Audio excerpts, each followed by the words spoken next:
Capítulo 2. Mi conversión. En marzo de 1840, Guillermo Miller visitó la ciudad de Portland, Maine, y dio su primera serie de conferencias acerca de la segunda venida de Cristo. Estas conferencias causaron gran sensación, por lo que la iglesia cristiana situada en la calle Casco, donde actuaba el señor Miller, se encontraba repleta todas las noches.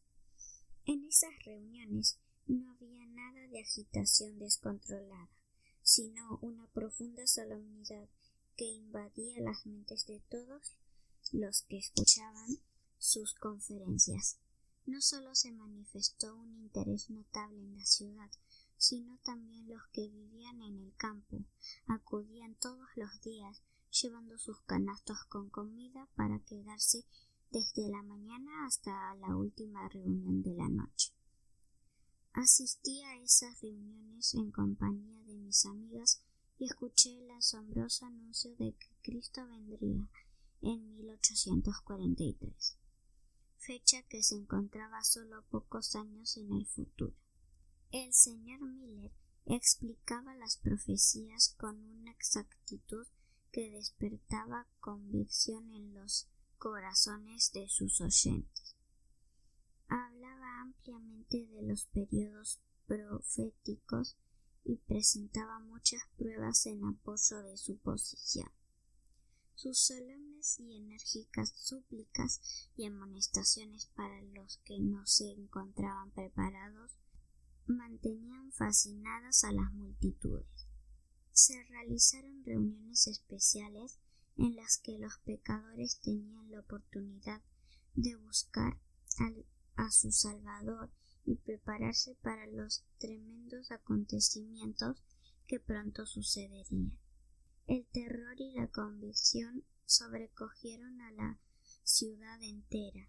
Se llevaron a cabo reuniones de oración y se produjo un despertar general entre las diversas denominaciones, porque todas experimentaron en mayor o menor grado la influencia emanda de la enseñanza de la proximidad de la venida de Cristo. Cuando se invitó a los pecadores a pasar adelante y ocupar los asientos especiales reservados para las personas con sentimientos de culpa y deseosas de recibir ayuda espiritual, cientos respondieron a las invitaciones, y yo juntamente con los demás me adelanté trabajosamente abriendo mi paso entre la multitud y ocupé mi lugar con los que buscaban ayuda. Pero abrigaba en mi corazón el sentimiento de que nunca sería digna de ser llamada hija de Dios. La falta de confianza en mí misma y la convicción de que sería imposible hacer que otros comprendieran mis sentimientos me impedía buscar consejo y ayuda de mis amigos cristianos. Debido a eso, anduve extraviada innecesariamente en tinieblas y desesperación, mientras ellos que no habían penetrado mi reserva desconocían completamente cuál era mi verdadera condición. Una noche, mi hermano Roberto y yo volvíamos a casa después de asistir a la última reunión del día. Luego de escuchar un sermón sumamente impresionante acerca del reino de Cristo que se aproximaba a este mundo, seguido de una fervorosa y solemne invitación a los cristianos y pecadores en la que se los urgía a prepararse para el juicio y la venida del Señor. Lo que escuché había agitado mis sentimientos. Mi sensación de culpabilidad era tan profunda que temía que el Señor no se compadeciera de mí esa noche y no me permitiría llegar al hogar sin castigarme. Estas palabras continuaban resonando en mis oídos. El día grande de Jehová está cercano. ¿quién podría estar en pie cuando Él se manifieste? El ruego que surgía en mi corazón era: no me destruyas, oh Señor, durante la noche. No me quites mientras permanezco en mis pecados, sino que ten piedad de mí y sálvame. Por primera vez procuré explicar mis sentimientos a mi hermano Roberto, quien era 2 años mayor que yo. Le dije que no me atrevería a descansar ni dormir hasta tener la seguridad de que Dios había perdonado mis pecados. Mi hermano no contestó enseguida, y pronto comprendí cuál era la causa de su silencio. Estaba llorando por simpatía con mi aflicción. Esto me animó a confiar más aún en él y a contarle que había deseado la muerte en los días cuando la vida me parecía ser una carga tan pesada que no podía llevarla. Pero ahora el pensamiento de que podría morir en mi actual condición pecadora y perderme para la eternidad me llenaba de terror. Le pregunté si él pensaba que Dios estaría dispuesto a perdonarme la vida durante esta noche. Si yo la pasaba en angustiosa oración, me contestó: estoy convencido que Él lo hará si se lo pides con fe. Oraré por ti y por mí mismo. Elena, no olvides nunca las palabras que hemos escuchado esta noche. Después de haber regresado a casa, pasé la mayor parte de la noche en oración y lágrimas. Una razón que me inducía a ocultar mis sentimientos a mis amigos era que temía escuchar palabras desalentadoras. Mi esperanza era tan tenue y mi fe tan débil que temía que si otra persona llegaba a expresar una opinión que concordara con la mía, eso me haría caer en la desesperación. Sin embargo, anhelaba que alguien me dijera qué debía hacer para ser salva y cuáles pasos debía dar para encontrarme con mi Salvador y entregarme sin reservas al Señor. Consideraba un gran privilegio ser cristiana y sentía que eso requería un esfuerzo especial de mi parte. Mi mente permaneció en esta condición durante meses.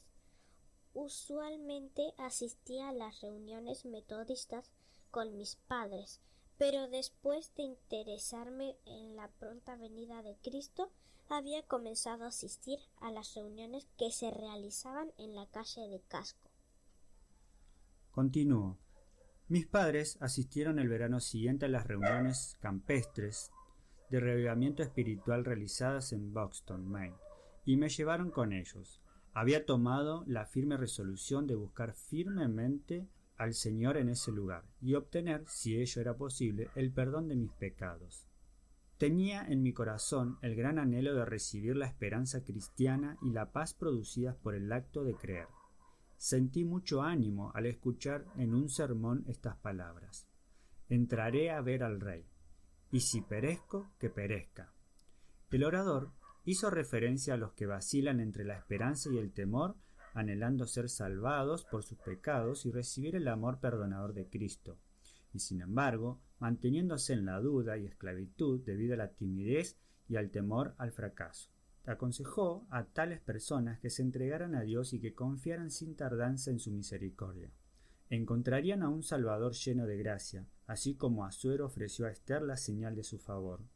Lo único que se requería del pecador que temblaba ante la presencia de su Señor era extender la mano de la fe y tocar el cetro de su gracia. Ese toque aseguraba el perdón y la paz. Los que esperaban hacerse más dignos del favor divino antes de atreverse a reclamar para sí mismos las promesas de Dios, estaban cometiendo un error fatal. Únicamente Jesús limpia del pecado. Solo Él puede perdonar nuestras transgresiones.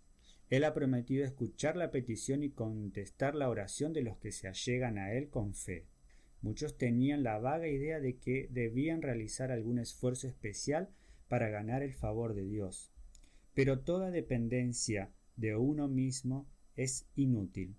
El pecador se convierte en hijo de Dios creyente y esperanzado, solamente relacionándose con Jesús mediante la fe. Estas palabras me reconfortaron y me dieron una idea de lo que debía hacer para alcanzar la salvación. Después de eso empecé a ver con mayor claridad mi camino y las tinieblas comenzaron a disiparse. Busqué definidamente el perdón de mis pecados y me esforcé para entregarme por completo al Señor, pero con frecuencia sentía gran angustia mental porque no experimentaba el éxtasis espiritual que pensaba que sería la evidencia de mi aceptación por parte de Dios, y no me atrevía a considerarme convertida sin haberla tenido. Cuán necesitada de instrucción estaba acerca de la sencillez de esto. Mientras me encontraba postrada frente al altar, con los demás que buscaban al Señor, las únicas palabras que brotaban de mi corazón eran: «Ayúdame, Jesús, sálvame porque perezco. No dejaré de pedir hasta que escuches mi oración y perdones mis pecados». Sentí como nunca antes mi condición necesitada y sin esperanza. Mientras me encontraba arrodillada y en oración, repentinamente desapareció mi angustia y sentí el corazón aligerado. Al comienzo me sobrecogió un sentimiento de alarma y procuré sumergirme nuevamente en la angustia. Me parecía que no tenía derecho a sentir gozo y felicidad, pero sentía que Jesús estaba muy cerca de mí. Tuve la sensación de que podía acudir a Él con todas mis preocupaciones, infortunios y pruebas, así como los necesitados iban a Él cuando estaba en este mundo. Experimenté la seguridad en mi corazón de que Él comprendía mis pruebas peculiares y simpatizaba conmigo. Nunca olvidaré la admirable seguridad de la tierna compasión de Jesús por alguien tan indigna de ser tomada en cuenta por Él. Aprendí más del carácter divino que Cristo en ese corto periodo, cuando me encontraba postrada con los que oraban, que en cualquier tiempo pasado. Una piadosa hermana se acercó a mí y me preguntó: «Querida niña, ¿has encontrado a Jesús?». Estaba por contestarle positivamente cuando ella exclamó: «Verdaderamente lo has encontrado, porque su paz está contigo y puedo verlo en tu rostro». Me pregunté repetidas veces: ¿puede esto ser religión? ¿No estaré equivocada? Me parecía algo sobremanera excelente para pretender poseerlo y un privilegio demasiado elevado. Aunque era excesivamente tímida para confesarlo en público, sentí que el Salvador me había bendecido y perdonado. La serie de reuniones concluyó poco después, por lo que regresamos a casa. Yo tenía la mente llena con los sermones, las exhortaciones y las oraciones que habíamos escuchado. Ahora parecía que todo había cambiado en la naturaleza. Las nubes y la lluvia habían predominado una buena parte del tiempo durante las reuniones, y mis sentimientos habían estado en armonía con el tiempo. En cambio, ahora el sol brillaba con gran esplendor e inundaba la tierra con su luz y calor. Los árboles y la hierba eran de un verde intenso y el cielo tenía un azul más profundo. La tierra parecía sonreír bajo la paz de Dios. Así también los arroyos del sol de justicia habían penetrado a través de las nubes y las tinieblas de mi mente y disipado la melancolía que había sentido durante tanto tiempo. Tenía la sensación de que todos estaban en paz con Dios y animados por el Espíritu Santo. Todo lo que veía parecía haber experimentado un cambio. Los árboles eran más hermosos y los cantos de avecillas más dulces que antes, y parecían alabar al Creador con sus trinos. No me atrevía a hablar, porque temía que con eso desapareciera la felicidad que sentía y se perdiera la preciosa evidencia del amor de Jesús hacia mí. Al aproximarnos a nuestro hogar, situado en la ciudad de Portland, pasamos junto a hombres que trabajaban en la calle. Conversaban acerca de temas comunes, pero yo tenía los oídos cerrados a todo lo que no fuera alabanza a Dios, por lo que escuché sus palabras con gratas expresiones de agradecimiento y gozosos hosanas. Volviéndome hacia mi madre, le dije: todos estos hombres estaban alabando a Dios y ni siquiera han asistido a las reuniones de reavivamiento. No comprendí en ese momento porque los ojos de mi madre se habían llenado de lágrimas y una tierna sonrisa había iluminado su rostro, al escuchar mis sencillas palabras que le hacían recordar una experiencia personal parecida. Mi madre amaba las flores y sentía mucho placer cultivándolas y adornando con ellas el hogar para que resultara placentero para sus hijos. Pero nuestro jardín nunca antes me había parecido tan hermoso como el día en que llegamos de regreso a casa. En cada arbusto, pimpollo y flor reconocí una expresión del amor de Jesús. Estas hermosas cosas parecían hablar con mudo lenguaje del amor de Dios. En el jardín había una hermosa flor de tonalidad rosada que llamábamos la rosa de Sarón. Recuerdo haberme aproximado a ella y tocado con reverencia sus delicados pétalos, que a mis ojos parecían tener una cualidad sagrada. Mi corazón rebosaba de ternura y amor por esas hermosas cosas creadas por Dios. Podía contemplar la perfección divina en las flores que adornaban la tierra. Dios se ocupaba de ellas, y sus ojos, que todo lo ven, no las perdían de vista. Él las había hecho y había dicho que eran buenas en gran manera. Ah, pensé yo, si Él ama tanto y cuida las flores que ha llenado de belleza, con cuánta más ternura cuidará a sus hijos que han sido hechos a su imagen. Luego repetí suavemente para mí misma: soy hija de Dios y su amante cuidado me rodea. Seré obediente y de ninguna manera le desagradaré, sino que alabaré su nombre amado y a Él lo amaré siempre. Ahora podía contemplar mi vida iluminada por una luz diferente. La aflicción que había ensombrecido mi infancia parecía que había sido permitida misericordiosamente para mi propio bien, con el fin de apartar mi corazón del mundo y de los placeres que no causan satisfacción alguna, y para inclinarlo hacia las atracciones perdurables del cielo. Pronto, después de nuestro regreso de las reuniones de reavivamiento, y juntamente con varios otros, fuimos recibidos condicionalmente en la iglesia. Yo había reflexionado mucho acerca del tema del bautismo. Aunque era muy joven, podía ver un solo modo del bautismo autorizado por las Escrituras, y era el bautismo por inmersión. Algunas de mis hermanas metodistas procuraron en vano convencerme de que la aspersión era el bautismo bíblico. El pastor metodista consintió en bautizar por inmersión a los candidatos si ellos con conocimiento preferían ese método, y al mismo tiempo expresó que Dios aceptaría igualmente la aspersión. Finalmente se fijó fecha cuando recibiríamos ese rito solemne.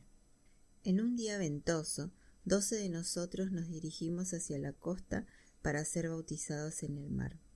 Grandes olas reventaban en la playa, pero al tomar esta pesada cruz sentía que mi paz interior se deslizaba suavemente como un río en calma. Cuando me levanté del agua, casi me habían abandonado mis fuerzas, porque el poder de Dios había descansado sobre mí. Sentí que en adelante no pertenecería a este mundo, porque me había levantado de la tumba líquida y había surgido a una nueva vida.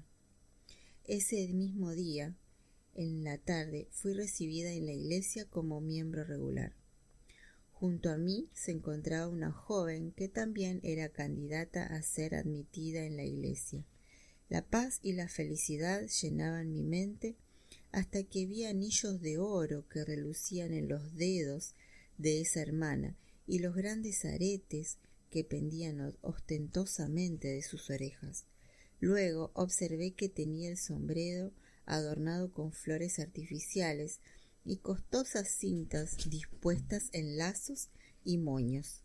Mi gozo se convirtió en tristeza debido a ese despliegue de vanidad en una persona que pretendía ser seguidora del humilde y manso Jesús. Yo esperaba que el pastor reprendiera disimuladamente o aconsejara a esa hermana, pero él no tomó en cuenta sus adornos ostentosos y no la reprochó. Ambas fuimos recibidas como miembros de la iglesia. La mano adornada con joyas fue estrechada por el representante de Cristo y los nombres de ambas fueron inscritos en el libro de la iglesia. Esta circunstancia me causó no poca incertidumbre y tribulación al recordar las palabras del apóstol. Asimismo que las mujeres se atavíen con ropa decorosa, con pudor y modestia, no con peinado ostentoso, ni oro, ni perlas, ni vestidos costosos, sino con buenas obras, como corresponde a mujeres que profesan piedad. La enseñanza contenida en este pasaje bíblico, al parecer, era abiertamente pasada por alto por personas a quienes yo consideraba cristianas, devotas, y que tenían más experiencia que yo.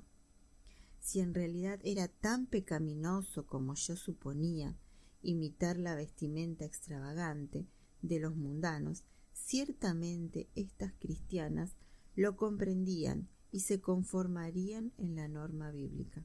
Sin embargo, decidí en mi fuero interno seguir mis convicciones en lo que se refería al deber. No pude dejar de sentir que era contrario al espíritu del Evangelio dedicar el tiempo y los recursos dados por Dios al adorno personal, y que la humildad y el renunciamiento eran más apropiados para las personas cuyos pecados habían costado el sacrificio infinito del Hijo de Dios.